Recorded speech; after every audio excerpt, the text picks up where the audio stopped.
This is Infants on Thrones, the philosophies of men mingled with humor. We are the Quorum.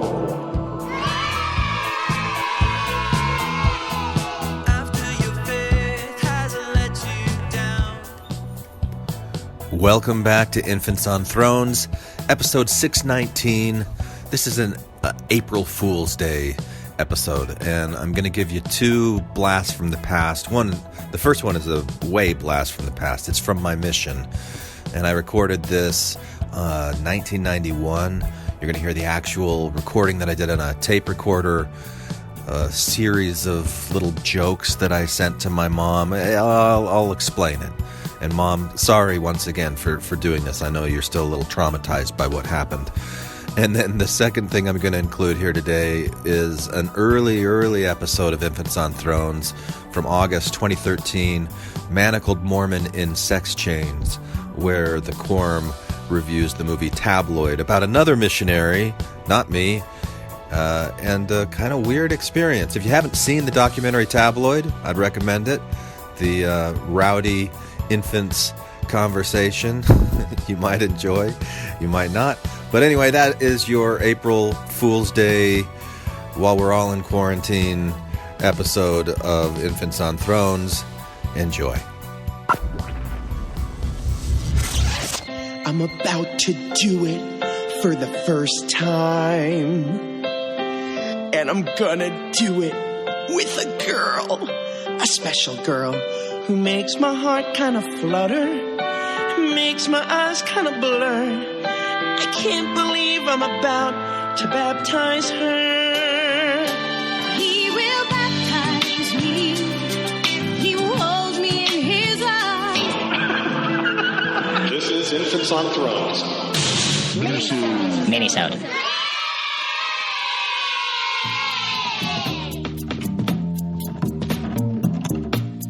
Welcome back to Infants on Thrones.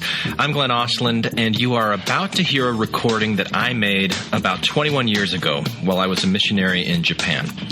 Now, during my mission, I got in the habit of making cassette tape recordings and sending them home to my family and to my friends. It was about 50 cents to mail a letter and $1 to mail a cassette tape.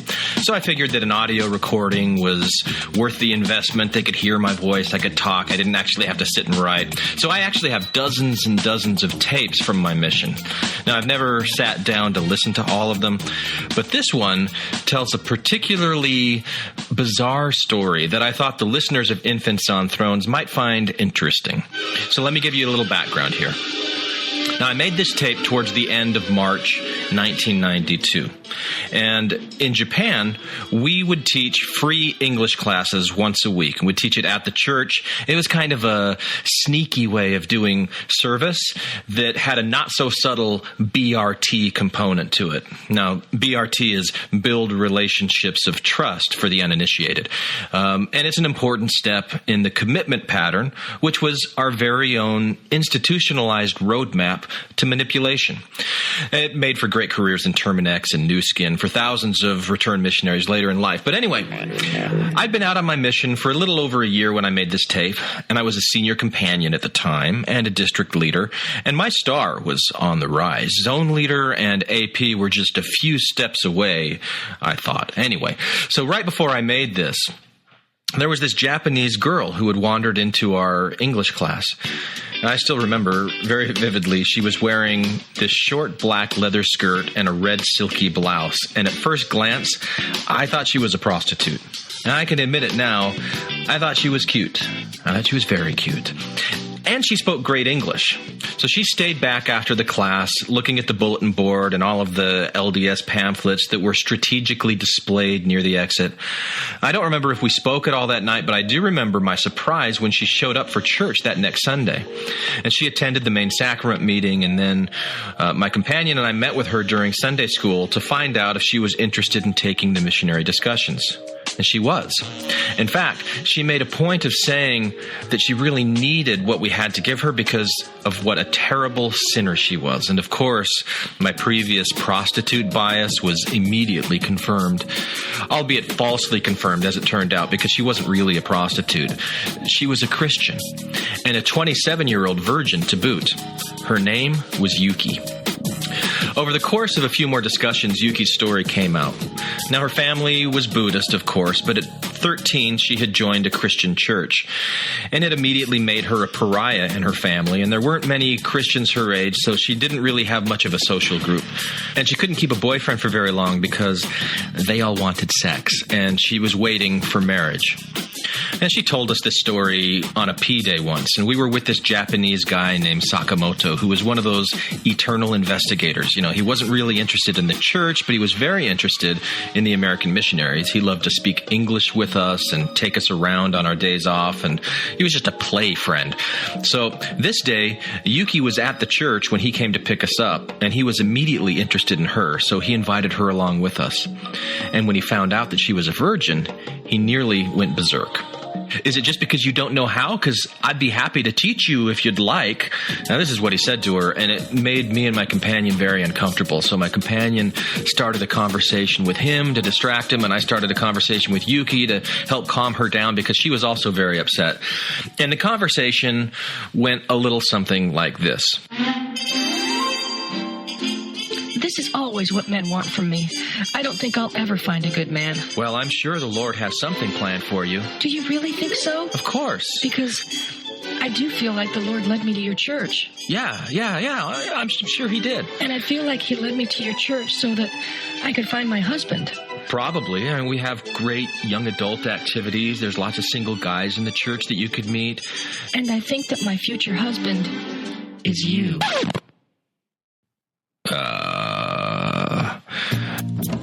Now, secretly, I was flattered by this, but I was even more secretly terrified because this was the kind of thing that could get missionaries sent home for disgrace. And, you know, when you choose the very first step on the road, you know. Also choose the last.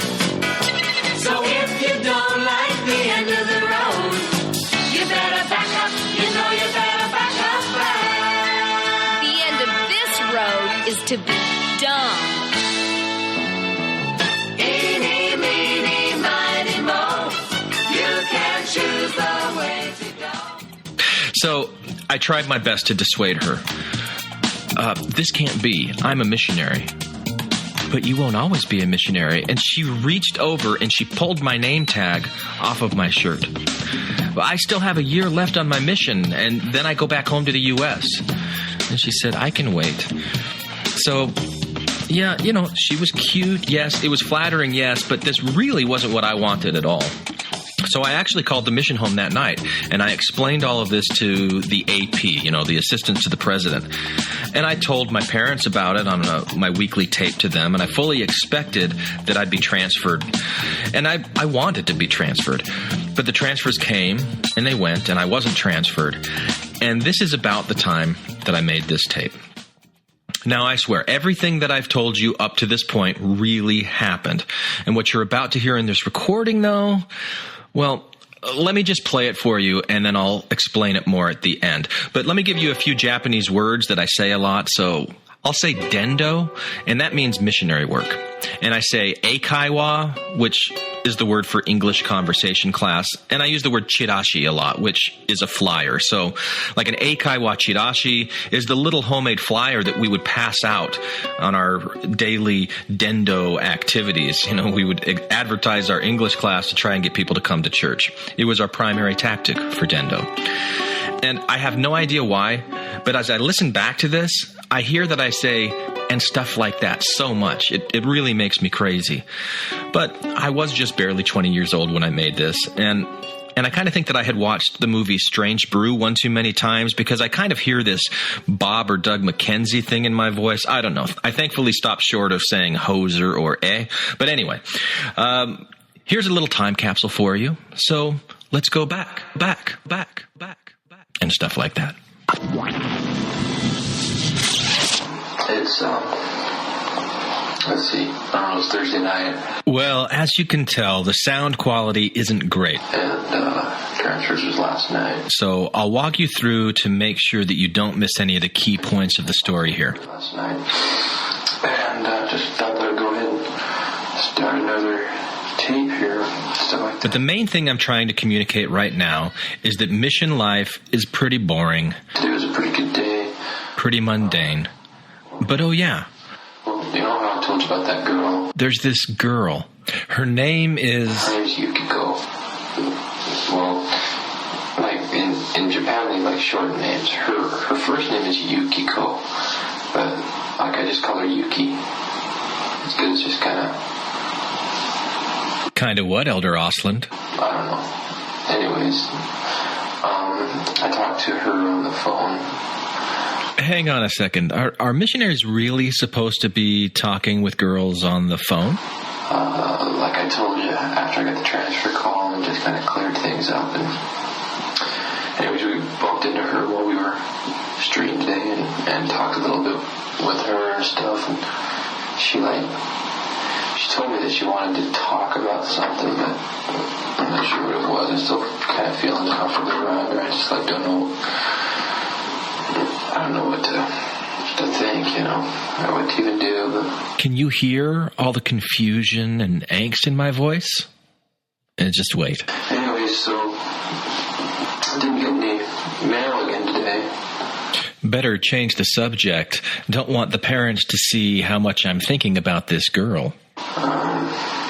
Anyways, it wasn't that exciting of a day. There's really not too much to talk about, so I'll go ahead and talk about something else when there's something more important to talk about, or like something more interesting. Okay, bye. See what I mean? Totally mundane. But this was really just a tactic. See, I knew who my audience was here, and I knew exactly what I was doing. I knew that I had piqued their interest with this talk about Yuki, and then clumsily backed away from it. Nope, nothing boring or mundane about what's to come. Okay, it's Thursday night again, and it's probably about 3:30 in the morning. Wait a minute. Why is a missionary awake at 3:30 in the morning? Huh? At about 11 o'clock, I heard there was this tapping on my window. Tapping on my window. I wonder who that could be. And so I went and I looked and I didn't see anybody there. And so I went back to sleep and I heard it again. And I thought that I saw somebody, we don't have a backyard, but I thought that I saw someone in the back and stuff like that. So I put on my overcoat and some shoes and went out there to check it out and stuff like that. And I couldn't see anybody back there, so I started walking back to the door. Can you appreciate the way that I'm building the tension here? The way that I'm using narrative constructs to fan the flames of anticipation. I think I used this same approach when I used to tell people about that evil spirit that appeared to me in my bedroom a few years earlier. And I got just about to the door, and I heard, Osorando. And I turned around, and it was this girl, Yukiko. Yep. So I'm saying here that this girl came to my apartment and knocked on my window at 11:30 at night. And it's now 3:30 a.m., mind you. So what have I been doing for the last 4 hours? Like I said, that she wanted to talk and stuff, and so we sat down. And I don't know, I just felt really uncomfortable because we sat down to talk. And she wouldn't say anything, and I didn't know what to say. I mean, I didn't want to try to leave and stuff like that. I told her it was late and stuff like that, but she looked like she was about to cry and stuff like that. And I thought maybe that she was having some problems with work or something like that. And I guess what I should have said was, "Get thee behind me, Satan," or something like that. I don't know. It was just really weird. I'm freezing right now. I'm sitting in the bathroom right now because everybody else is asleep. I don't even think they know that I was out of the apartment. Uh-oh. Out of the apartment so late at night and the other missionaries don't even know? Anyways, we just talked and, I don't know, it's weird. She was just telling me all this stuff about how she can't think of anything else but me. And, she really she says she's prayed about it and stuff like that, and she really feels like she's supposed to marry me and stuff like that. And And if she prays about something and she gets a feeling of confirmation, well, come on. I'm a missionary. We're Mormon. You know that stuff means things. She's telling me about how she thinks she's felt the Spirit and stuff like that. She wants to be baptized so that we can get married in the temple and stuff like that. And we haven't even talked about that discussion yet. I have to laugh every time I hear that. We haven't even had that discussion yet. So she's really getting stuff from the Spirit here, you see? You see where I'm going with this? I don't know what's going on. I don't know why the mission president didn't transfer me. I was so surprised at that. So, yeah, the mission president had an opportunity to transfer me, but did not transfer me. You know, there's a reason for everything. I don't know.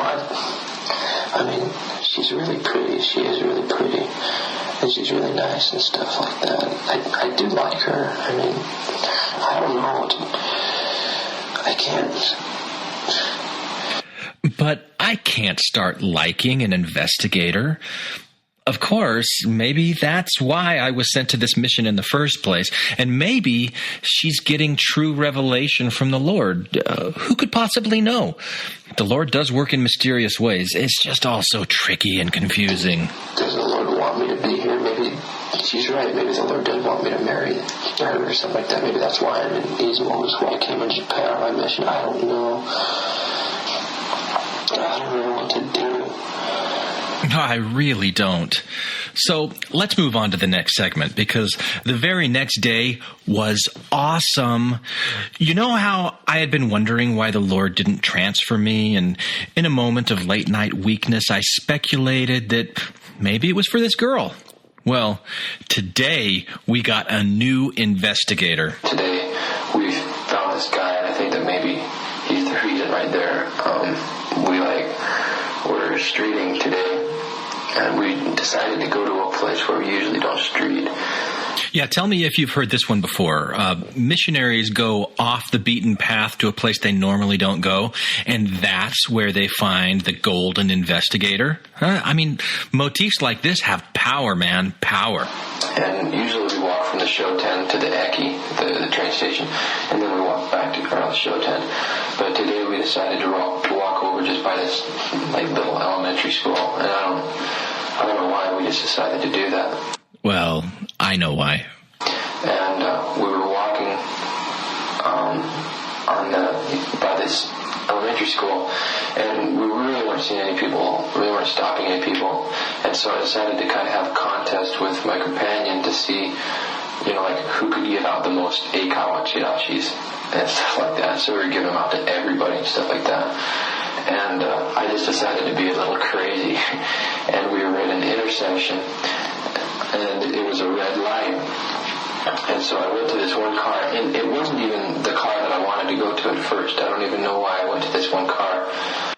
See, this is like double meant to be, because I didn't know why we were even in this area in the first place. And then I didn't even know why I went to this one car that I went to. It was almost as if I was being led by the Spirit, not knowing beforehand where it was that I was going to go. I mean, I think I've read about that somewhere. So I went to the car, and I gave the guy an eikawa chirashi, and he kind of looked at me a little bit funny.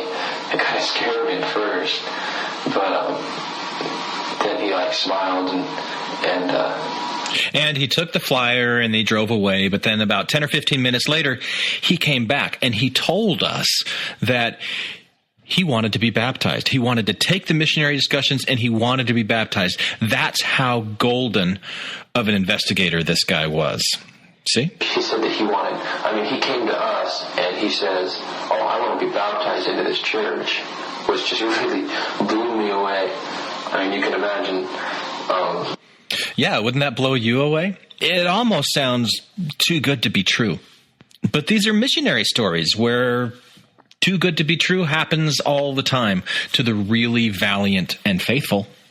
So I'm going to skip ahead a few days here. I go on the tape to talk about how great this guy is as we give him a few of our first lessons.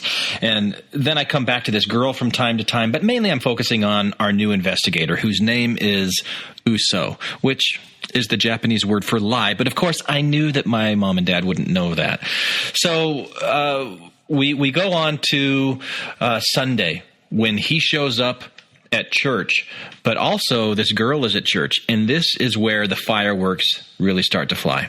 Okay, it's Sunday, and today, wow, it was a big day. This sounds like a soap opera. It does sound like a soap opera. So here's what's going to happen. Uso comes in, and he sits in the back, and this girl, Yuki, sits up in the front next to me. And, you know, as you do in church, you lean forward at certain times, and the person who you're with next to you puts their hand on your back and starts scratching. And then, like, during the meeting, I'm totally embarrassed about this, but I was, like, really fully missing and stuff, and all of a sudden I felt his hand on my back, just like giving me a back rub and stuff like that, and scratching my back, and it reminded me of being back home at church and stuff like that. And then Uso in the back stands up and goes berserk and starts yelling at her. And the guy stood up, and he starts yelling something at her, and just totally running on off in Japanese that I didn't understand. And I didn't understand what was going on, and they stormed out. Then later that night, she called me and told me that Uso is her ex-boyfriend, and that the reason he looked up the missionaries in the first place, I mean, we just happened to find him on the street, but the reason that he was so interested was because he wanted to get her back. So it was all a ruse. So I really don't know what really is going on. Except that I really did know what was going on. I was spinning a Joseph Smith-sized yarn, and I knew that my parents were on the edge of their seats. But the biggest news came later that night when Yuki came back over to the apartment to warn me about Uso, and it was raining. So we had to sit in her car, or an angel with a flaming wet sword would sploosh us. It's Monday evening, and I hope there's enough room on this tape to explain what's happened since the last time I talked. Well, I will go ahead and start off by introducing you to my new companion. He's sitting right here. He's a Japanese guy. His name is Elder Itogi Banashi. Otogi Banashi means fairy tale. Let me tell you a little bit about what happened last night. About probably 10-15 minutes after I got done making you guys the tape, there was a knock on the door, and it was Yuki. It was that girl. So this is the point where Yuki comes over to warn me that her ex-boyfriend is actually a member of the Japanese mafia, the Yakuza. Which explains, like, his really nice car and his really nice clothes and all that kind of stuff. His, like, gold chains and stuff. And that he's put out a hit on my life, which is why I've been transferred to a new area for my own protection and assigned a new companion, Otogi Banashi. And Yuki is crying as she's telling me this, and she's so concerned.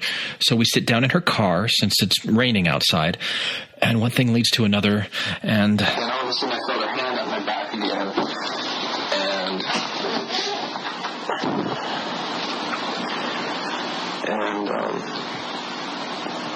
she, like, started running her fingers through my hair and stuff like that, and I started getting really... Another reason why I'm kind of glad that I got out of there, because I didn't stop her when she was doing that, and I should have, like,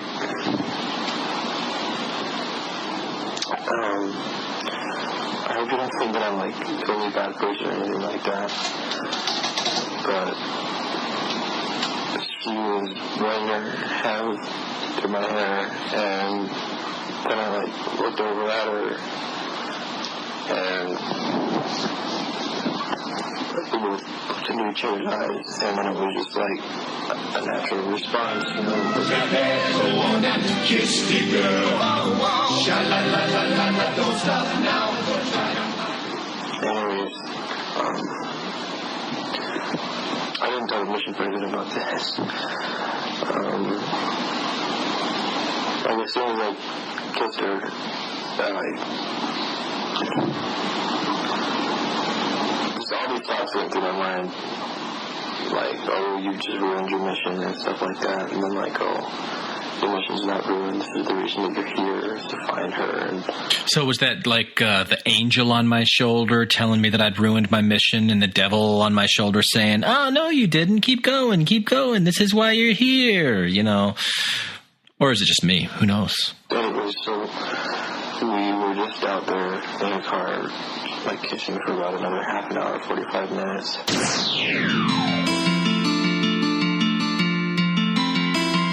Okay, there's about 10 minutes left of this recording, but let me just stop it right here. I must be a really awful person, because if you haven't figured it out by now, this was my idea of a hilarious April Fool's joke. I recorded it all in one night, and I just made it seem like it was over consecutive days.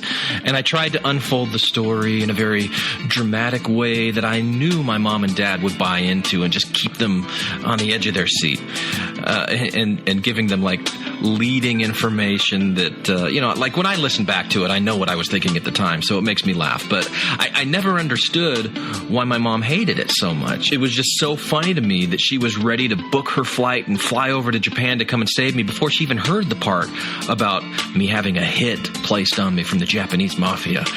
I really don't know why I did this, other than that I was super bored. And it was actually, sort of a way that I could vicariously engage a bit in this fantasy what-if world with this cute girl who liked me, and who I also knew that I'd never actually do anything with. But looking back now, I think there was even more to it. Now, I was definitely a believer, and I really did try to be a good missionary. I wanted to bring people into the church, but I also saw things about church culture that really made me nuts. And I think that this may have been a subconscious way of sort of punishing my parents a little bit for raising me in this nutty Mormon culture. It was almost as if I was saying to them, hey, you guys put me in this really difficult place with all of these stupid rules and these stupid narrative motifs and expectations for divine guidance with everything and intervention and everything happening for a reason. So let me serve this all up for you as if I'm totally bought into it and I'm twisting this stuff around to validate my own obvious natural desires and just show you how stupid this stuff really can be. I don't know. Maybe that's what I was doing. That's what it sounds like to me now. So anyway, I don't really know what this is all about. I just found this audio here on my laptop as I was cleaning out old files today, and I thought, I bet some of our listeners would really get a kick out of this. Yeah, that's right. A kick. So hopefully you did. Anyone for the closing prayer?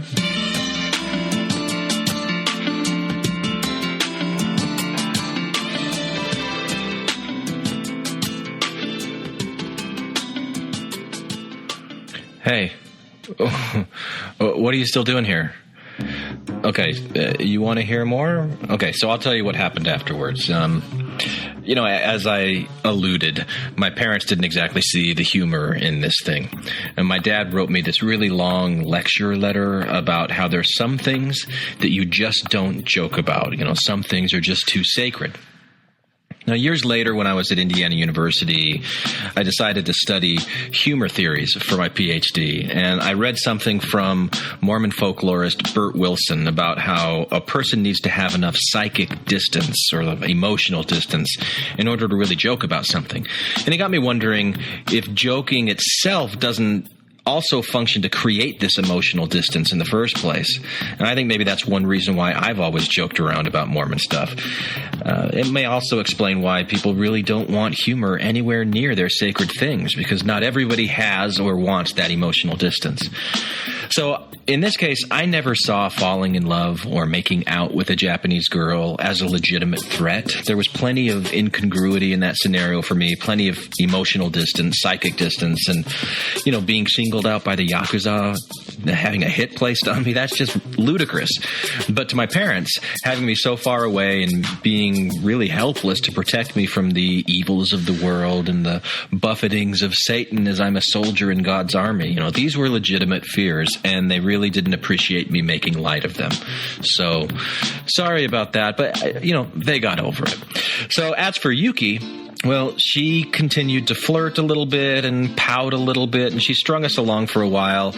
And at one point, I had to tell her that we were going to stop having any more missionary discussions unless she started accepting the commitments that we were giving her and really took the teachings seriously, that these meetings were not just some excuse for supervised dating sessions.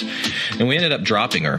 But she came back about a week or two later and said she was sorry, she was really interested, and she ended up getting baptized.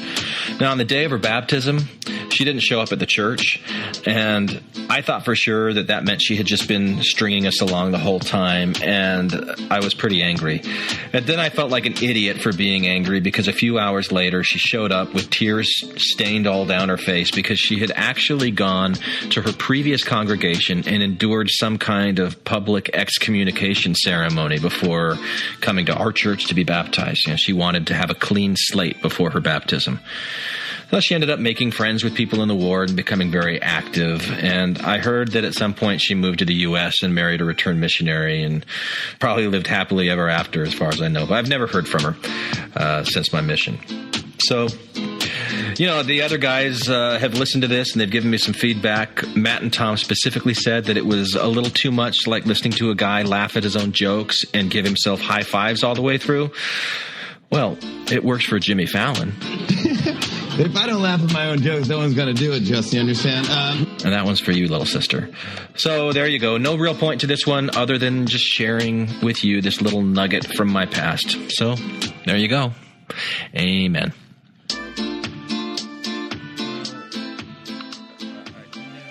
Once upon a time, there was a little princess, the most beautiful little princess in all the land. This is Joyce McKinney, and the little princess she's talking about is herself.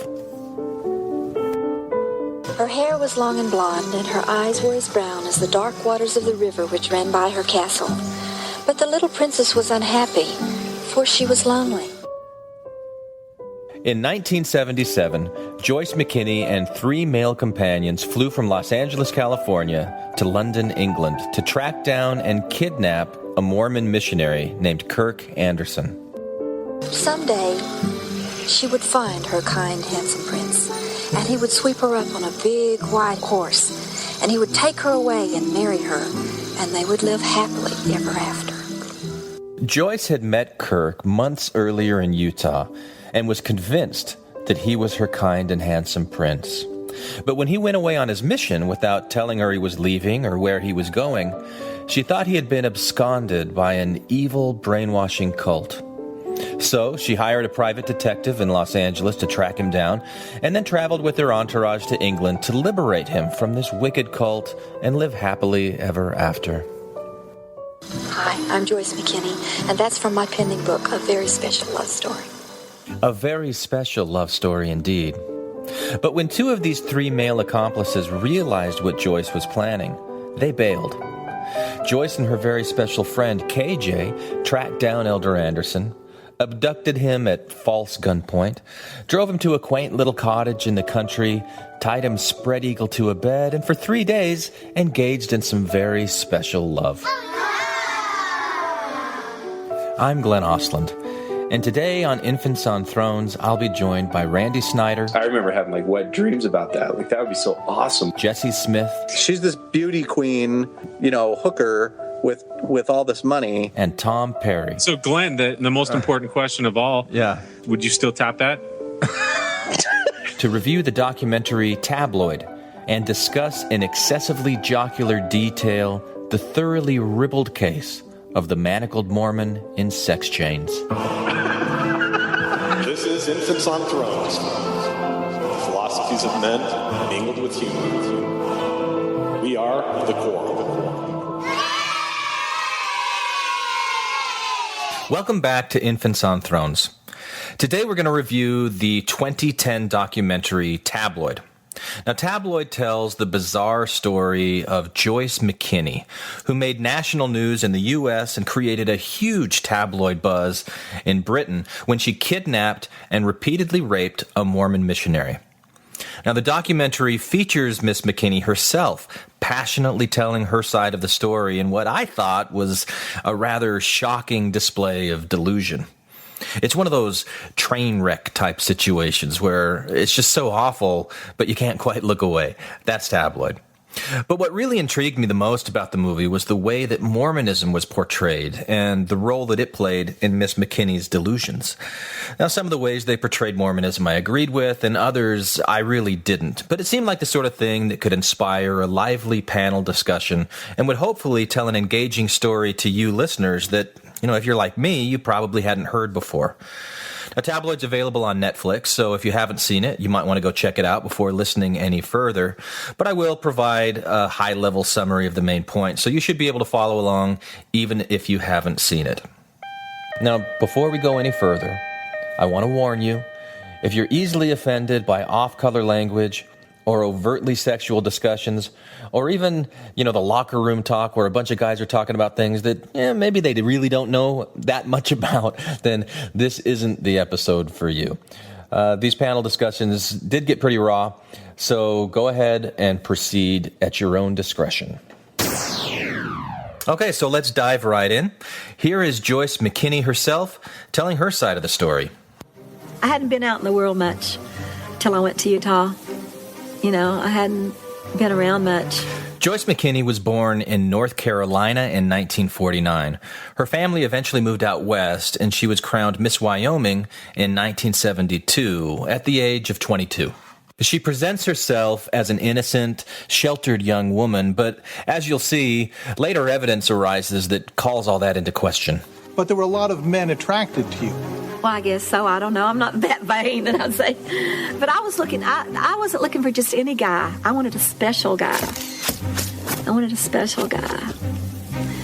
And he had to have certain qualities. There are plenty of guys out there, but I wanted a special guy. So she went to BYU, where special guys are grown, and joined the drama department. And at some point, a professor of hers introduced her to the missionaries, and this is how she came to be familiar with the Mormon Church. And it sounds kind of like it was a little underhanded way that the professor did this, but I'll let you judge that for yourself. I met this professor, and he said, well, I've got these perfect guys for you, and they're just your type, Joyce. They don't smoke, and they don't drink, and they're clean cut, and you're just going to love them. And why don't you come over to my house and meet them? They were Mormons. They didn't tell me what Mormonism was all about. He didn't say we're a group that believes that Jesus was a polygamist and was married to Mary Magdalene. Really? He didn't say we believe that God lives on a star named Kolob. Well, technically, it's a planet near the star Kolob, but okay. He didn't say we believe that black people were cursed with the mark of Cain. They made me think they were a church. They made me think that they were family-oriented. And so I was drawn to them as a young 19-year-old teenager like a moth to a flame. I was just so happy to go to this place where I thought that I would have my pick of just all-American friends, people, husband material, I guess. And one of these all-American guys was named Kirk Anderson. And Joyce owned a Corvette, and Kirk owned a Corvette. She was maybe 6 or 7 years older than him at the time that they met. So I don't really understand when she's talking about being 19 years old. She was older when they met. But, they met, and it was sparks. And she said right at the top, the very first date, there were some really special things that were happening. Because remember, this was a very special love. He actually told me he loved me the first night I met him, and asked me to marry him the second night. And then the next thing I know, we're naming our kids. And we were going to name them all with J's and K's. J for Joyce, K's for Kirk. Joshua, Jacob. We had the names picked out. Kyle, Kirk. Corey Antimer. So at this point, Joyce claims that they were engaged. But then a very strange thing happened. Kirk and I were just ready for the big wedding, and everything was happy. The only problem is I was wanting to get married in the Christian church, and he was getting pressure from the other side. And so one day he vanished into thin air. I don't mean he left me. I don't mean he abandoned me. I don't mean he left me for another woman. I mean he evaporated into thin air. He wasn't the kind of person to just run off like that. His things were still at my place, and, it was just weird. Yeah, it is weird because, I've gone on a mission, and when there were people that I wanted to keep in touch with, I gave them my address. They knew exactly where I was. I did what any American girl would do if her fiancé vanished in thin air. I looked for him. I went to L.A., and I worked 3 jobs trying to save up enough money to pay a private investigator to find out what happened to him. Now, after this story became huge, the British press went back and dug up a lot of dirt on Joyce. And they found topless photos, personal ads in the paper offering nude massage, oral sex. So it appears that these 3 jobs in L.A. were a little more than what an innocent, sheltered woman would be willing to do. Now, she denies that she did any of those things, but the evidence says otherwise. The private investigator found him in England. The Mormons had him. Yep, the Mormons had him. So she and her best friend, a guy named KJ, decided to start planning this trip to England to go and rescue Kirk from the Mormons. KJ was like my big brother, and he said to me, I don't want you going over there to England by yourself. He said, you don't know what they're going to do to you. All I knew is this powerful group had done something to the man I loved. We got 2 bodyguards to go with us. One was a big guy that was a bodybuilder guy, and the other was a pilot. Okay, now I've got to read to you the personal ad that Joyce put in the newspaper to recruit these bodyguards. So it says, free trip to Europe, big adventurous dude wanted, must be 6'2" and over 210 pounds. Seeking a Rocky or Mr. Atlas type, prefer bodybuilder or musician. All expenses paid if you help a lovely fox fulfill a unique romantic sexual fantasy as part of her wedding party. So she used this ad to recruit 2 bodyguards who traveled to England with Joyce and KJ. But eventually, both of them bailed when they realized what she was up to. She had this wireless radio equipment so that KJ could talk to the missionaries and she could listen in from the car.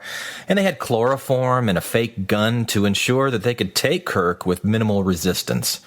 Here's what one of the bodyguards had to say about this whole experience. Out come 2 young men dressed in suits, a tie, and a white shirt. And she told me, there is Kirk. Well, I was totally surprised. This was nobody being held captive. And that's when Joyce kind of leveled with me. She showed me a bottle of chloroform, and I'd already seen this phony gun they had. I was going to be no part of any of this, and I told her that. So it was just Joyce and KJ at this point, but that didn't stop her plan.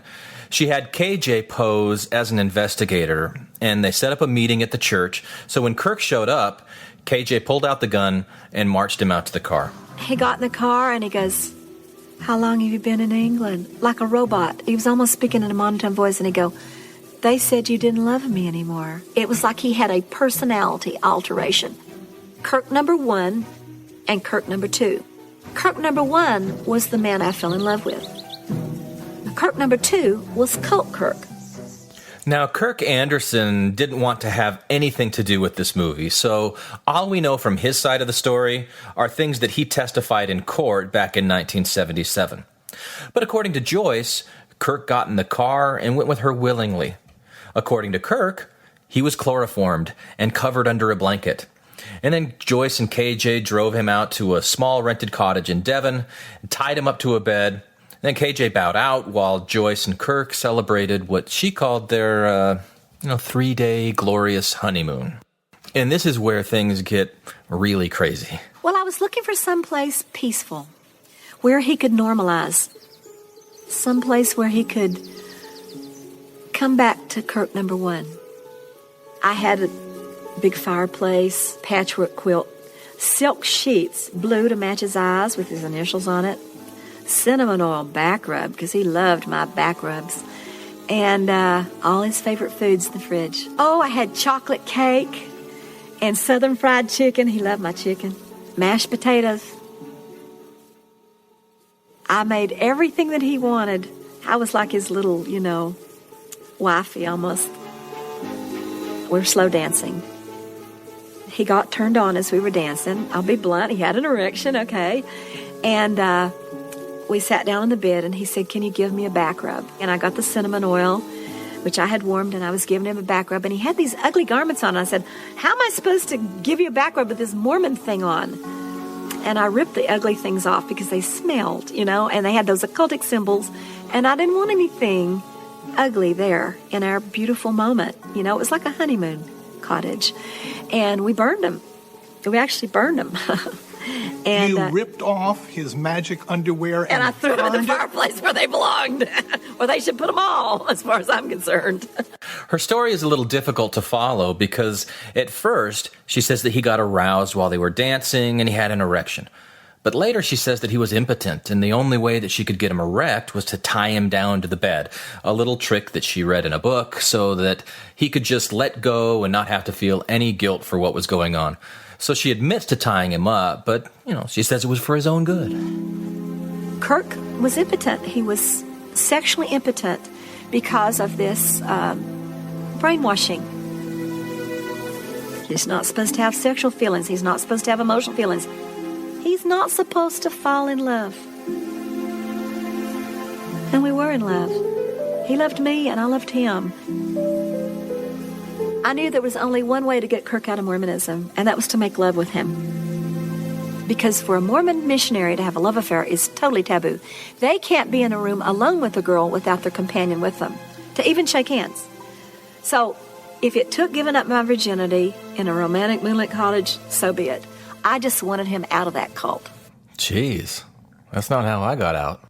We started to make love, and all of a sudden he jumps up on the bed like this, and he goes, "By the law of the holy prophet Joseph Smith, I cannot touch my bodies or the bodies of others in a natural experimental way. By the law of the holy prophet, hold a Book of Mormon firmly in hand. Sing a Mormon song, because he's turned on. And he's not supposed to be." And I go, I'd come across an ocean to find him, and the Mormons were in our bedroom. Okay, now that chant seems a little weird. And we'll talk about this in more detail during the panel discussion, but to me, this sounds like a freaked-out Mormon kid trying everything that he can do to keep this event from happening. It doesn't sound at all like he's a willing participant.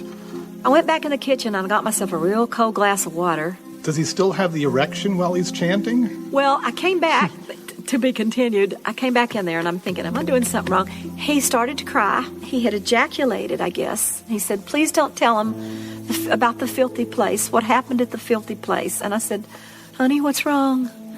He goes, "They'll know." I mean, every guy on the planet masturbates and has wet dreams. And I asked him, I said, "Honey, don't you have those dreams guys have or whatever they're called?" He goes, "Yeah, but I didn't tell him in the interview." I go, "What interview? They talk to you about this stuff?" He goes, "Yeah, once a week they take us in rooms by ourselves and they say, M1, M2, M3, M1, M2, M3. I go, "What's that?" "Masturbation once, masturbation twice, masturbation 3 times. So many times you're out, you're extra home, you're off your mission, you can't get married in the temple." I go, "Kirk, these people are controlling your sex drive. They're controlling your mind. They're controlling your food. You can't have coffee, tea, or Pepsi Cola." You see what I mean by train wreck? We made love actually for 3 days. We sort of didn't get out of bed. It was the honeymoon, was what it was for me. I wanted us to have a good sex life. I wanted to be a good wife to Kirk, and I wanted to give him lots of babies in my tummy. I didn't look at sex as a bad thing with him. I looked at it as a melting of 2 souls. Because when he kissed me, it was like we melted into one person. It was like I didn't know where I stopped and he began. Eventually, they left the cottage, and Kirk was able to call the mission home and get back to safety. Joyce and KJ were arrested. There was a bit of jail time and a preliminary trial. She gave this infamous statement that she loved Kirk so much that she would do anything for him, even ski down Mount Everest with a carnation in her nose. She was released on bail, and then she snuck out of the country very shrewdly, never going back, and never really paying for her crimes. But of course, to her, she never thought it was a crime at all. It's not really kidnapping, and she's just trying to rid Kirk 1 of the brainwashed Kirk 2. And as for the question of rape? Do you think a woman can rape a man? No. I think that's like putting a marshmallow in a parking meter. A guy either wants to have sex or he doesn't. He has an erection or he doesn't. So there you go. You will never be able to look at a marshmallow again without thinking of Joyce McKinney and the manacled Mormon in sex chains. Okay, so let's go to the panel discussion where we bring on Tom and Randy and Jesse. And then later on, a little surprise visit from Matt, but don't want to give it away just yet.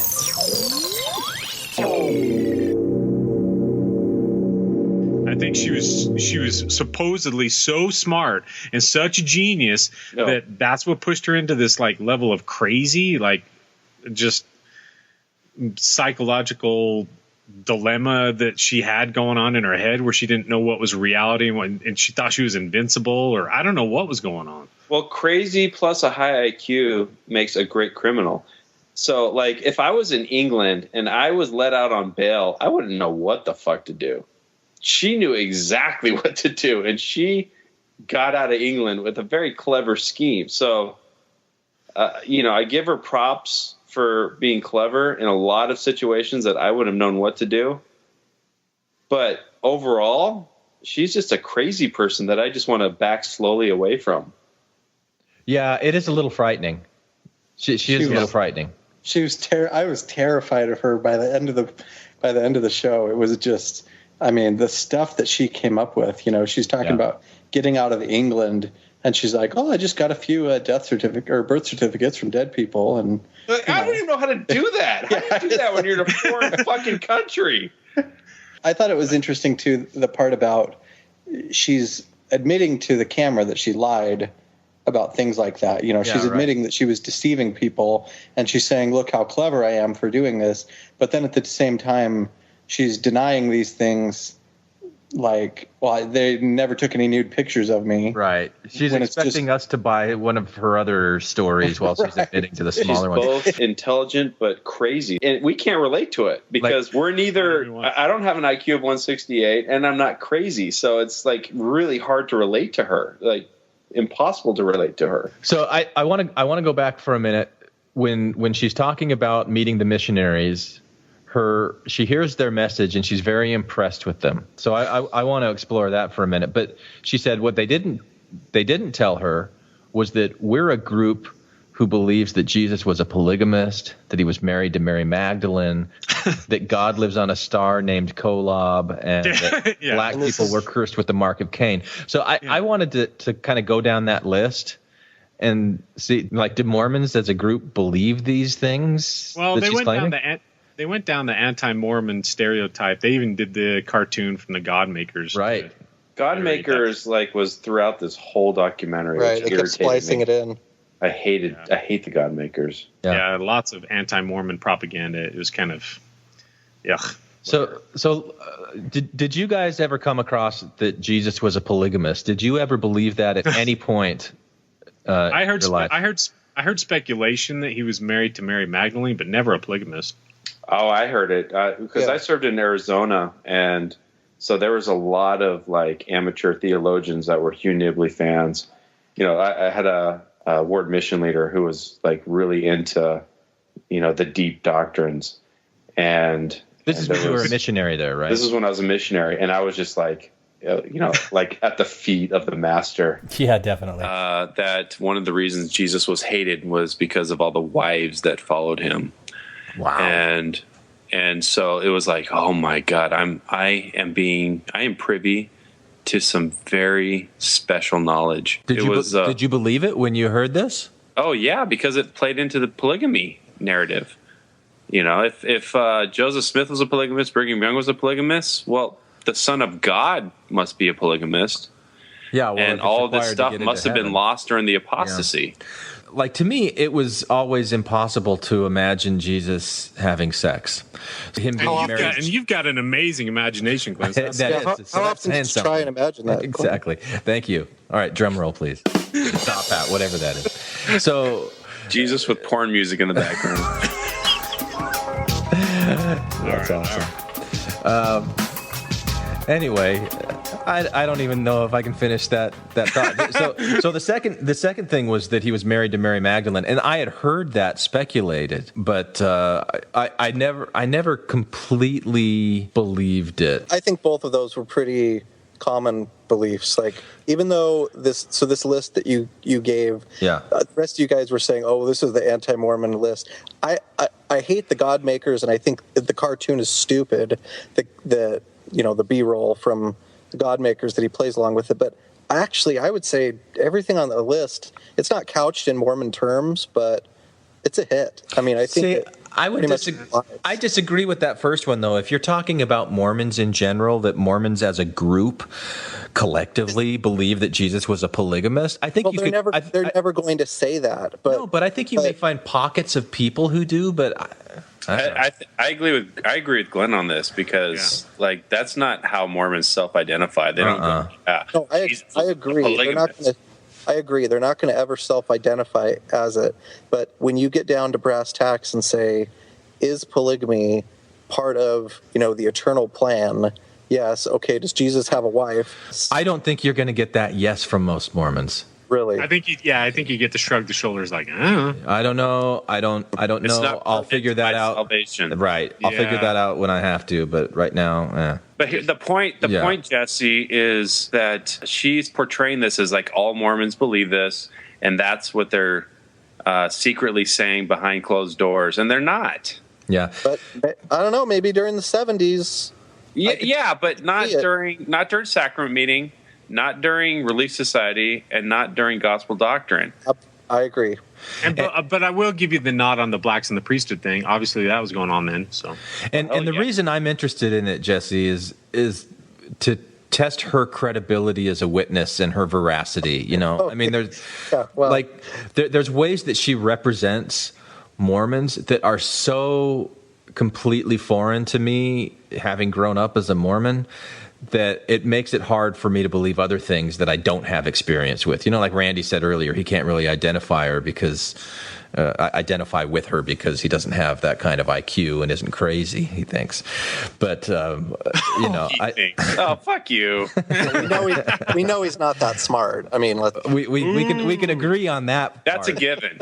That's a given. But there's certain things that I can identify with, or I should at least be able to identify with in her story if it holds any weight. And there's things that just don't. So that's why I'm interested in testing this. So like the God, Jesus married to Mary Magdalene. Okay, I can kind of see that. Again, I don't think that's a mainstream belief of the church or any kind of requirement to be a Mormon. That God lives on a star named Kolob. And that's not even accurate. God, it drives me crazy. It's the star is like the sun in the solar system of God. He lives in the planet nearest the star named Kolob. He lives in the Kolob solar system. That's splitting hairs. I do. I agree. But I think that's splitting hairs. It just bugs me aesthetically that they say he lives on Kolob. Yeah. And that we will inherit our own planet. No, we inherit a fucking universe. Yeah. Right. Exactly. Yeah. And Troy Williams makes a point of, I wanted my own planet. Like I never thought of it as I get a planet that's Glenn's planet. I thought you have your universe. You get worlds without number. Yeah, worlds without number kind of thing. Right. But I agree with you, Jesse. That is splitting hairs. So I think. But the point is I agree that with this. She paints the Mormon Church in a light that none of us really identified with. Black people curse with the mark of Cain? No, I'm talking about like this, like we have all these dark secrets that we hush. Well, yeah, she called it a cult. I mean, obviously she's not trying to appeal to a Mormon audience or identify with the Mormon audience. She's trying to appeal to the other people, to the out group. She's trying to. But in light of the rest of her story, it shows her propensity to exaggerate, make everything outside of her 100% black and everything inside of her totally white. Yeah. She has to view the church that way because in her mind it explains why the love of her life rejected her. It wasn't because he rejected her. It was because this terrible cult brainwashed him and made him reject her. Well, this is what bugs me about the way she portrays the church. It's like, and this is what bugs me about the God makers. It's like the truth is bad enough, but they then embellish the fucking truth and then give like people in the church reason to just totally reject all the true things that they have to say about the church. The truth is bad enough as it is, and she makes a cartoon character out of it. Well, and I found that as one of the major criticisms that I had with this documentary, because there was no balanced other side of Mormonism from what she was saying. There was just Troy Williams, who was on there essentially validating everything that she said about Mormons as a cult. the way she painted it was like we're just a bunch of like chanting automatons. No, I agree. She gives a negative caricature of the church to suit her own purpose. Right, and she makes it seem like this was all being done to Kirk against his will. Right. Yeah. Can we talk about Kirk? Okay. Because I want to know what's going on with this guy. They didn't have him in the documentary. They didn't give an explanation. They tried. He refused. They tried to get him. So knowing the kind of both sides of the story from the documentary, his own words aren't represented, but there's her side, and then there's the side of what a lot of the evidence and what a lot of the other people say. What do you guys think was going on in Kirk's mind when she shows up in England and he's there with his companion? A whole Sharknado of things going on in his mind and in his. Well, I mean, did she have a gun? No, she sent her little toy boy to go say, "Hey, Joyce is out in the car." No, he had a toy gun. Like she just sent this guy that Kirk would have no idea who this guy was. What is going on with Kirk when he goes out and gets in the car? I mean, he was a big guy. It didn't sound like anyone was alleging that they forced him into the car. Well, there was a gun. It was a fake gun, but Kirk wouldn't know that. Well, and this is where the story gets weird because we don't actually know whether he went in on his own or whether they threatened him and then he was going in for, under force or under threat. It gets real complicated right here. Well, maybe it's complicated for you, Tom, but I prayed about this before I watched the movie, and I had the Spirit with me. And so set us straight there, Glenn. Yeah, set us straight. Well, the Spirit confirmed to me that he was not a willing participant in this in any way. So None. He was a 100% victim. I think so. Come on. That's what the Spirit whispers this to me and tells me it is true. It tells me it is true. So she raped him. Yeah. And against his will, his dick got hard over and over and over and over.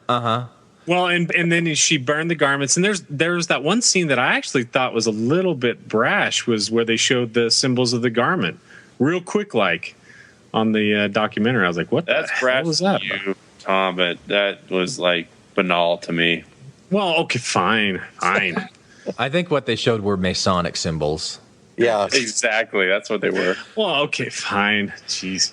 I think a little bit differently. I think he went into the car probably unwillingly, but to me, I don't find it credible that he was there for that long with her and their journey without escaping. If he had been, and I hate to blame the victim in a rape situation, but really, I mean, they said he was like close to 300 pounds. Yeah, right. 250, yeah. So he was he was a big boy, and I just have a hard time believing that she could control him like that. I mean, even if she's stripped him naked and gotten on top of him, if he'd wanted to thrash around and, I mean, I don't know, it would have been. He was manacled Mormon. He was tied spread eagle to the bed. Why am I the only one? I'm the only one here that's like, do none of you guys know the power of vagina and boobs? No, that's what I'm saying. Those things will throw a 6'4", 250-pound guy to his knees. That's what I'm saying, Tom. The way I see it is, I think she pulled up, and he's like, "Oh my gosh, hey, how's it going?" She's like, "Hey, you want to come for a quick ride? We'll be real quick." And I don't know if the gun came out or not. Okay. And he probably went over there and got in the car, and then little by little, he started to piece it together. Like, "Oh shit, she's not going to take me back." She's really... As you're saying this, I've got like this anime thought bubbles coming up. I really wish I could illustrate this for the listening audience, but keep going, Tom. She's going, wow, she looks great in that tank top. You need to splice in some Japanese. Oh, cooking and washing. Well, because I don't know how long he'd been out on his mission, but I tell you what, if I was on my mission and an ex-girlfriend who was pretty attractive came up in a car and says, "Hey, You want to go for a quick ride? You remember me? And maybe she had a see-through shirt with no bra too, you know? And I was like, she did earlier. Yeah, I know, right? Pilot. That's how she got the pilot, yeah. And so I'm sure he probably said, he turned to his companion, he's like, yeah, just give me a few minutes, just a few minutes. And then he got in the car, and then that was it. And she probably didn't have to use the chloroform, whatever. And then he did say that initially it was rape, that he was tied up, spread eagle, like it says. But then the first 3 times he was raped, and then after that, he was not tied up, and I guess he didn't claim rape on those. Sure. That's confabulation right there. Well, and that's what she quoted as well. She quoted his testimony in it. She said, well, he said after the first 3 times, then he was a lot more willing to do it at that point. Yeah, she says he wasn't complaining by the 7th time. Right. Hey, did you guys think at all when you were watching this, like, wow, this is every missionary's fantasy that of course. Like yes, that your hot girlfriend shows up. This guy's living every missionary's wet dream. So why would we feel bad when every guy wants to be him? Yeah, because why, Tom? Because you are able to have sex over and over and over this wonderful weekend with no guilt. It's not your fault. Yeah, you gotta go to your mission. You gotta go to your mission president and say, "Hey, I was tied up. I don't know." It was weird. I mean, she literally threw herself at me. She says that as soon as she started putting the moves on it. Well, first of all, she talks about how he was impotent because of brainwashing. BS. Yeah, and that she was willing to give up her virginity just to get him out of that cult. You know, if that's what it took, she was going to do it. You know, so this is a noble action that she's doing. And then there was also all money to get on this trip through prostitution. Yeah. She's going to lose her virginity on this weekend with this guy. Yeah. Right. Well, there was this weird obsession that I really couldn't wrap my brain around, where she really felt like she needed to get pregnant by this guy. Yeah. What did you guys think when she did this chant? Like, by the holy prophet Joseph Smith, I cannot touch my body or other people's body in an unnatural way. You know, she said that he sat up and he did this. Bullshit. No, none of us have ever even heard of that. No, well, he might have. He might have. He might have what? By the holy prophet Joseph Smith? No, I don't know. He probably did raise his hand, you know, and do some sort of like. Say it, Tom. Defense. What did he do? Say it. He would say, "In the name of Jesus Christ, I command thee to get behind me, Satan." Yeah. Something like that. And I think she just misunderstood what he was saying, or he might have even like mispronounced what he was saying too, because you know he. Oh no, he probably like if that happened, like I can imagine that incident happening, that he raises his arm to the square and tries to cast out the devil that's in her because he thinks she's possessed. Yeah.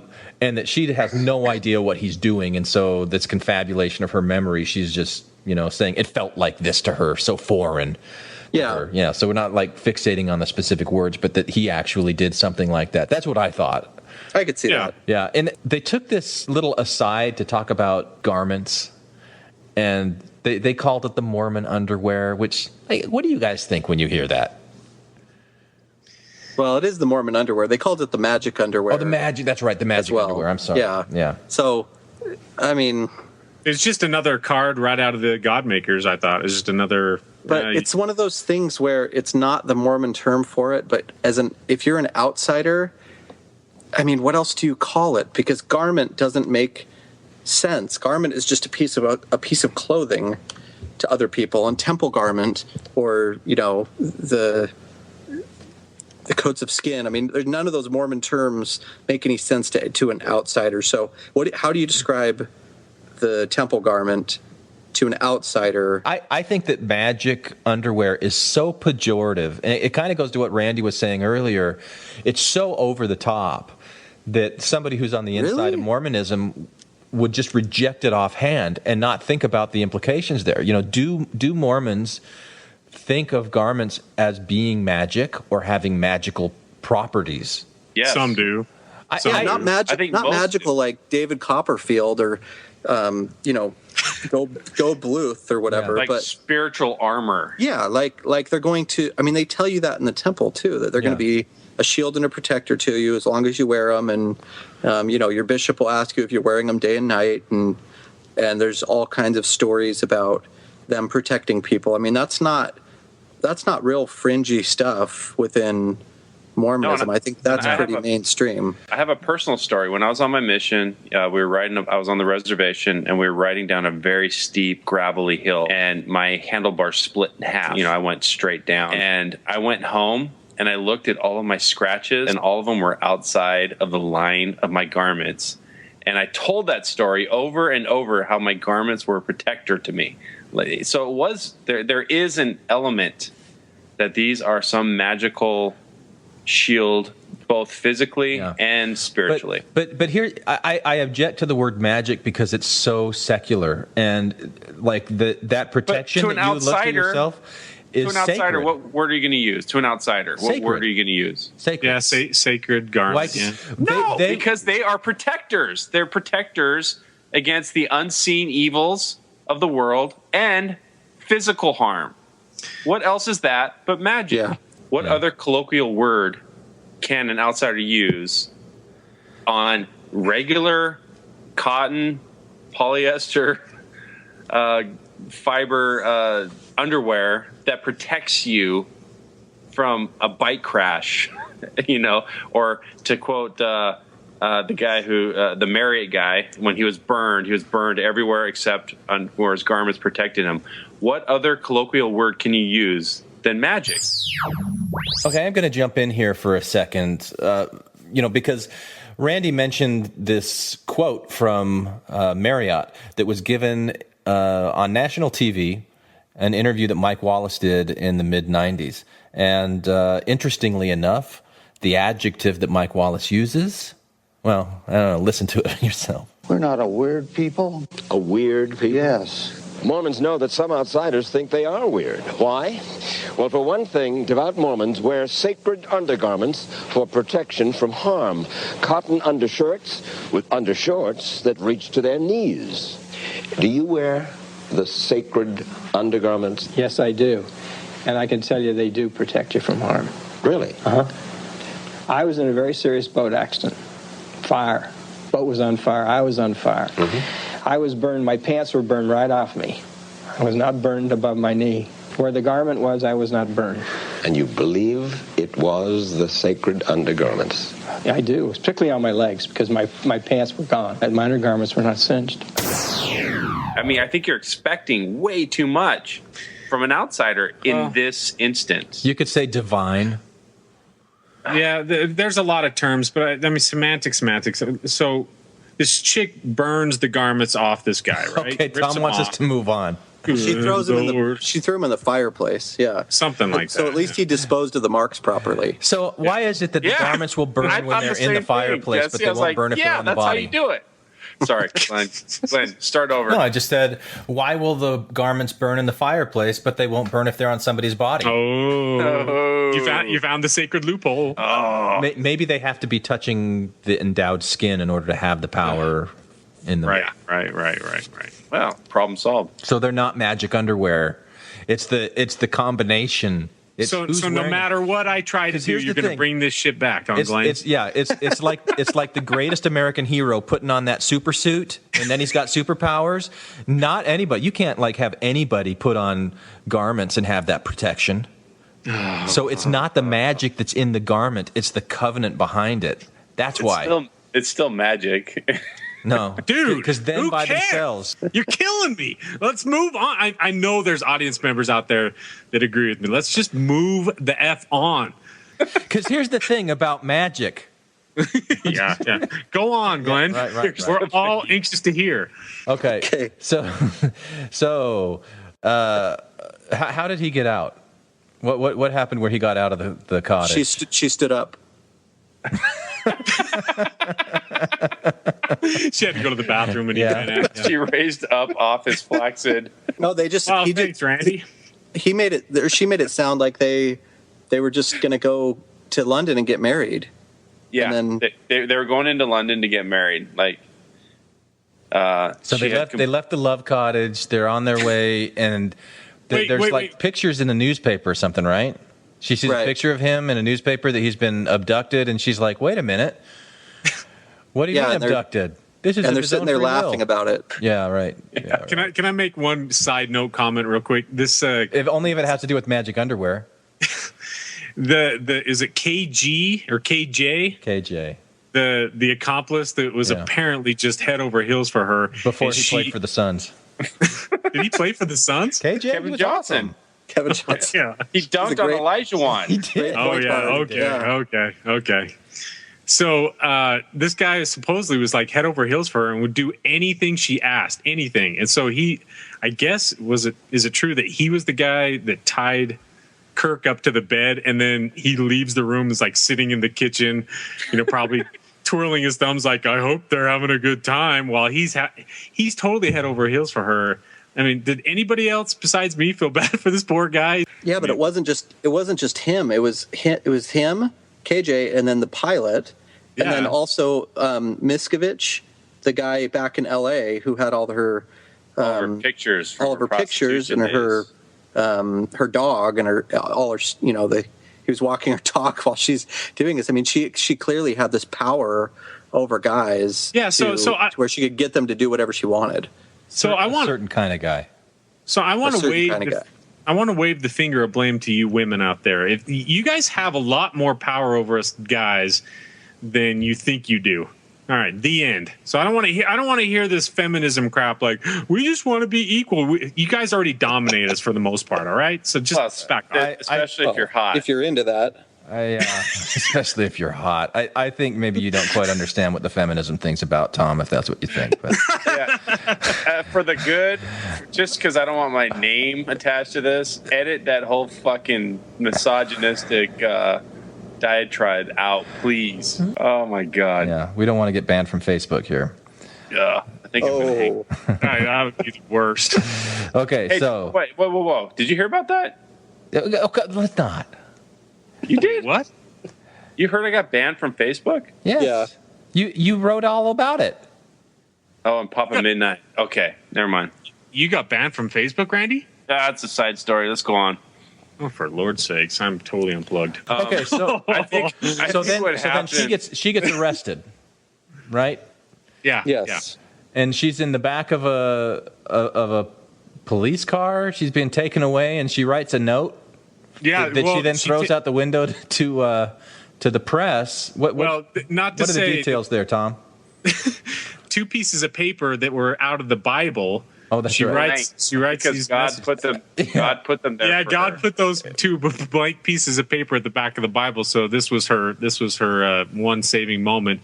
She put the first piece of paper up her vagina, the second piece of paper up her anus because, well, she didn't have a suitcase or a purse with her. So no, and when you're in prison, they inspect you, make sure you don't have anything on you. But she's just in the back of the car. And then she threw him out the window as they're driving? No. She was in prison for a while. And that's where she read the Bible. They gave her a Bible. Yeah. She found the blank pieces of paper. And then when they were transporting her somewhere, they're going to check her person for contraband. And she didn't want them to find these notes. So she, like Tom said, stuck them one in her vagina, one in her anus. Why didn't she just stick them both in her vagina? Is it not big enough? Anyway, that's disgusting. Because one page came out of the front of the book and the other page came out of the back. Oh, my gosh. She was going for Alpha and Omega. Oh, my gosh. It was Genesis to Revelation. All right, enough. Well, she throws it out the window and she mouths to some guy, please mail it. And he's able to somehow decipher her plea. I'm sure he picked it up with some tweezers and some rubber gloves. But yeah. It's so disgusting, the thought. It's terrible.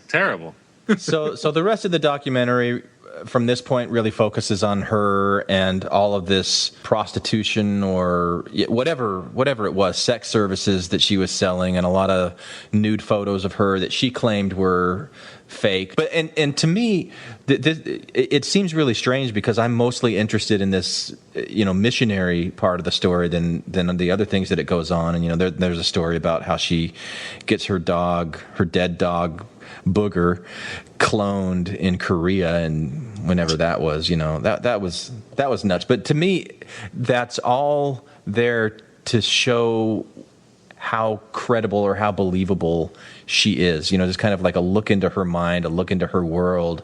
And like she was talking about this dog that attacked her very viciously, and she blamed the pharmacist, the women at the drug counter, that they gave intentionally the wrong medication to the dog, and that made the dog attack her.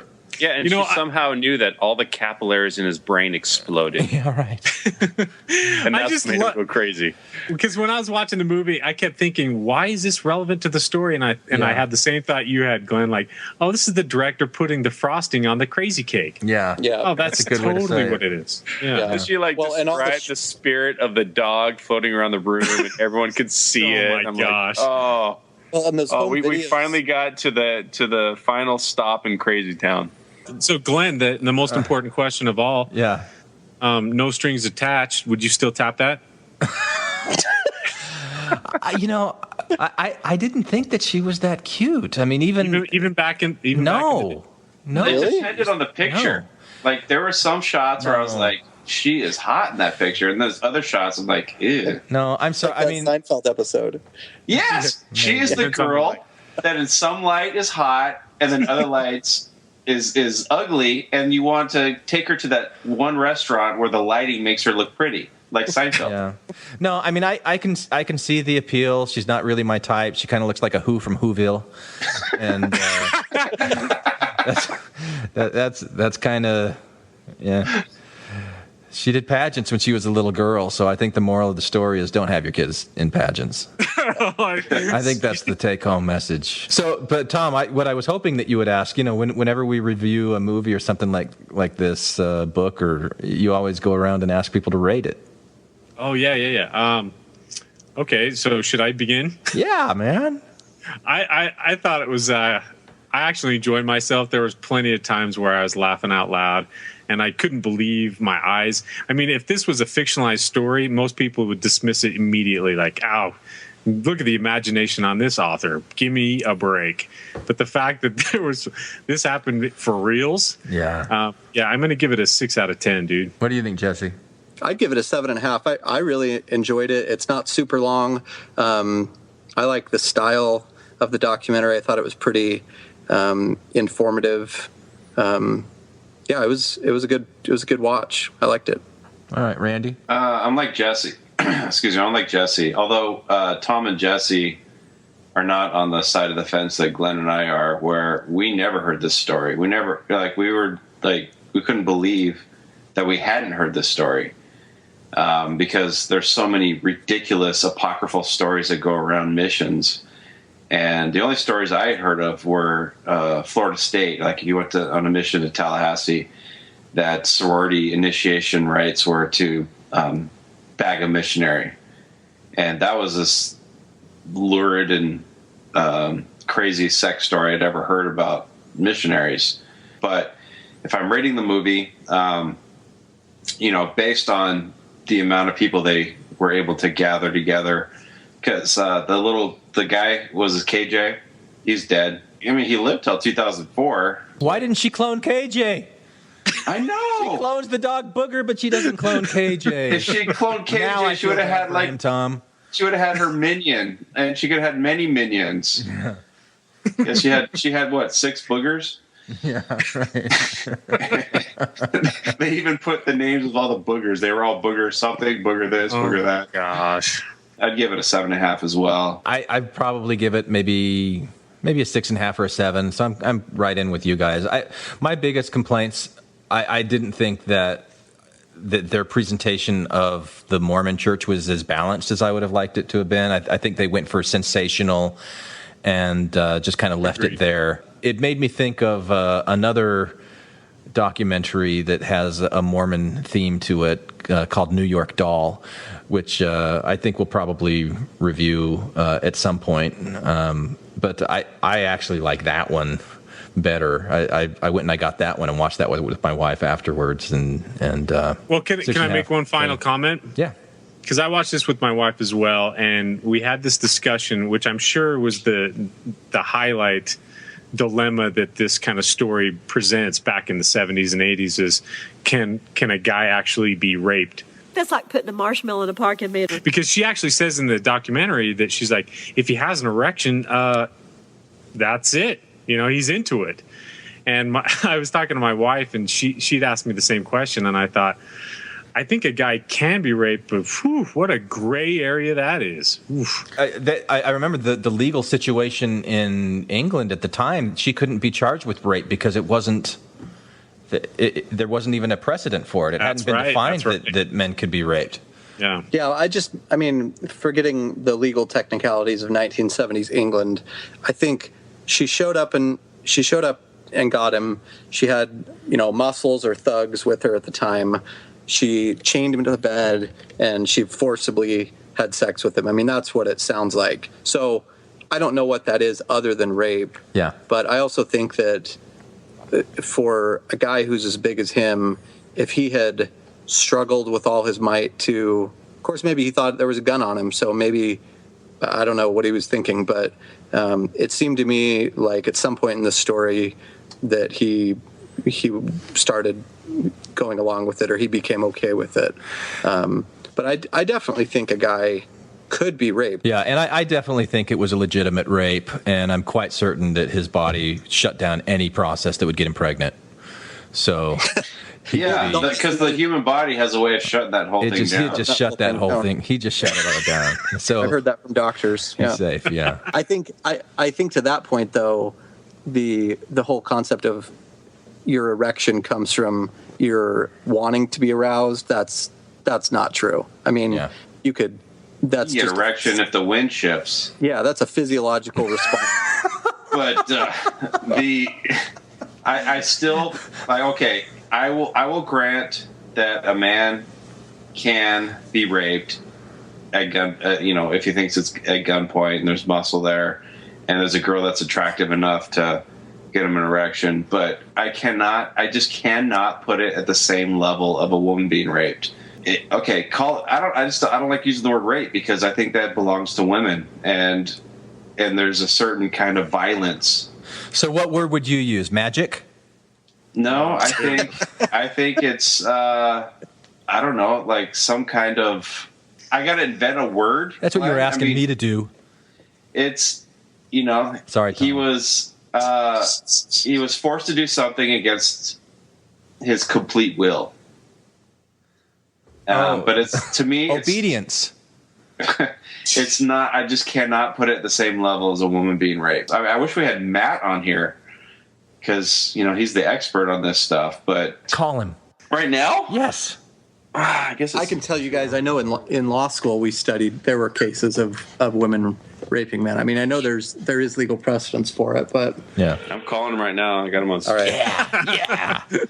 Yeah. Hey, Matt, did you watch the movie that we were talking about, Tabloid? Tabloid? I haven't had an opportunity to now. Okay, so this is a case where like a 28, 29-year-old woman kidnaps a Mormon missionary in England, holds him in a cottage for 3 days, and rapes him. This is a true story? Yeah, it's a true story. Yeah. And so the question that Tom asked at the end of the podcast is it possible for a woman to rape a man? And so we just got into all of these terms about, like, is that really the same thing as rape, or is there a better term for it? And, as we're talking about it, Randy's like, man, I wish Matt was here. So we got... Well, you're in luck, because with me as well as a very experienced sex crimes detective as well, we're presenting here. So, I mean, I'm not aware of a case where it's been charged, like an adult woman raping an adult man. Yeah, Jesse, you're full of shit. I think I'm not aware of it. I'm not saying that it couldn't happen, especially if she's penetrating him or if she's sodomizing him. No. Just traditional intercourse. Traditional intercourse. Well, as traditional as it can be with him being tied spread eagle to a bed. No. We're talking penis into vagina. We're not talking about her grabbing big objects and sticking it up his ass. None of that was alleged. But it would still be sex assault. Okay. Anything that's without his consent. I mean, absolutely. Okay, but so an erect penis does not suggest consent. Correct. Okay. Of course not. It's a physiological response. That's like saying because a kid happens to respond, whether it be female or male, which they do, by the way, they often will report pleasure. It's a physiological response. Yeah. And even women do when they're raped. Will disclose a response. It's physiological that and often the abuser will do it so that it is pleasurable, but that doesn't make it less abuse or that doesn't take away the lack of consent component. I mean, there's a violence to forcing a body part of yours into the body part of another versus, tricking you to have an erection and then you wouldn't even have to sitting on your penis. Would you agree that it's a fundamentally less violent act? No. Ugh. But I guess what I don't do is try to give a hierarchy to violent or any type of a sex offense. That's just something I don't do as a. It becomes there's no point in it. It becomes nonsensical to say, well, this type of rape was different than that type of rape. So I guess I just reject the premise that there's any value in doing something like that. Well, and it would totally depend on the situation, too. I mean, if she's got a gun to his head, obviously that's more violent than not having a gun to his head. So it would depend on the facts of every case in terms of how violent it was. And if I had a gun to my head, that would shrivel my dick so fast. Maybe not. Okay, so what about a woman who is drugged and therefore has no memory of it? That is necessarily a less violent than somebody who happens to be... it's incredibly violent. Yeah, and so what if the girl drugs the guy and then does something to him? She admits to doing it, but the guy doesn't know. Often the girl isn't going to know. Most girls that get drugged will get up and say, there was something funny down there, or I just had this feeling, or there was a wetness, or there was something, but it's not pain, or it's not physically uncomfortable, but that doesn't make it any less rape. So even if the guy was... but she's now possibly pregnant. Let's change the facts then. The woman is raped by somebody who could never get her pregnant. And in fact, he uses a condom. That fact alone isn't what makes it violent. Yeah, but you're talking about exceptions and not the rule. Well, I think the rule for me is the lack of consent, and that's the rule that I'd focus on. I'm not sure what rule you're relying on. Your rule is penetration. I guess that's a debate, but I don't know. It's a distinction without a difference. Because I think to me, there's a difference. I think it's a distinction with a difference. I think you're ignoring the impact of a guy being the victim and a guy being taking advantage. That would be a huge psychological mindfuck. Right. Why is it so incredibly rare? You can't even think of a case. I mean, no one's saying it's as prevalent. Is anyone trying to advance that? No, but I'm saying it's just, if it almost never happens, then there must be a fundamental difference between that and your traditional man. Okay, let me extend that further. Then we're at a conference here where one of the conferences is mother daughter incest, right? What is it? The secret of mother-daughter incest. And we were joking, saying the secret is it hardly ever happens. So in the instances where it happens, do you discount that as well, saying, well, because it's so rare, it's really less severe than all the men who go around abusing their daughters? I mean, I think it is that's less the same severe. argument. I'll tell you, you just simply misunderstand the dynamics of a victim because the impact of being abused by your mother. The studies do show that their emotional trauma is much more severe for a myriad of reasons. All right. So you're just that one. There is evidence to support, and you're simply wrong about that. So I've been talked down by an expert, so I will bow down to the expert. And it's about time. So there you go. I hope you enjoyed today's podcast, and if you think there may still be any life in this dead horse, check out Tabloid on Netflix. And if you happen to have any other films or topics that you'd like to hear the panel discuss, let us know on our website, infantsonthrones.com, or find us on our Facebook page. Thanks again for listening. Anyone for the closing prayer?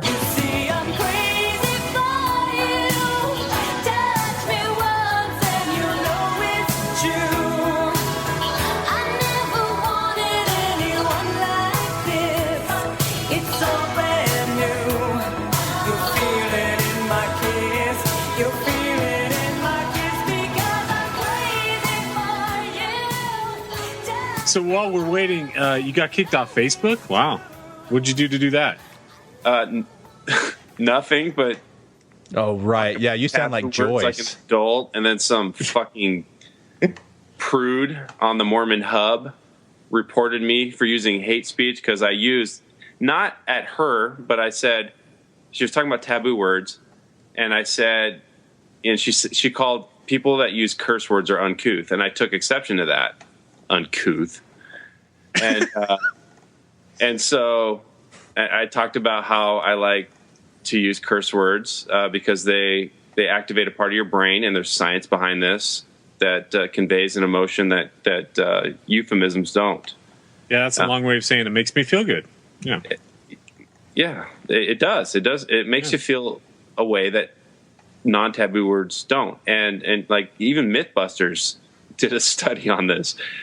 You can endure more pain using taboo words. Even Mythbusters. Yes. I did not bring in Mythbusters, but even Mythbusters studied this shit. Yeah. And then we talked about it on an episode of The Bachelor too. I went further and I said, and I'm a big fan of blasphemy, so I'll often use the curse word Jesus fucking Christ.